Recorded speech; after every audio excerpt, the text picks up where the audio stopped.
Mega వారసుడు నాగబాబు తనయుడు వరుణ్ తేజ్ తన స్పీడ్ పెంచాడు. ప్రస్తుతం శ్రీను వైట్ల దర్శకత్వంలో మిస్టర్ సినిమా షూటింగ్లో పాల్గొంటున్న వరుణ్ ఆ సినిమా తర్వాత శేఖర్ కమ్ముల దర్శకత్వంలో మరో సినిమాను ప్లాన్ చేశాడు. ఈ రెండు సినిమాలు సెట్స్ మీద ఉండగానే మరో సినిమాను ఫైనల్ చేశాడు. క్లాస్ మాస్ అనే ఇమేజ్లకు దూరంగా అన్ని రకాల సినిమాలు చేస్తున్న వరుణ్ త్వరలో కొత్త దర్శకుడితో సినిమా చేసేందుకు ఓకే చెప్పాడు. ఇటీవల కాలిగాయంతో చాలా కాలం పాటు ఇంటికే పరిమితమైన మెగా ప్రిన్స్ ఇప్పుడు త్వరగా సినిమాలు పూర్తి చేసే పనిలో పడ్డాడు.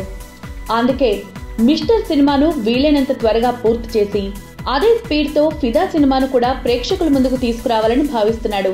ఈ రెండు సినిమాల తర్వాత భోగవల్లి ప్రసాద్ నిర్మాతగా కొత్త దర్శకుడు వెంకీ అట్లూరి తెరకెక్కించే సినిమా షూటింగ్లో పాల్గొంటాట. కొత్త దర్శకులకు మంచి అవకాశాలిస్తూ జోరు పెంచేస్తున్నాడు మెగా ప్రిన్స్ వరుణ్ తేజ్.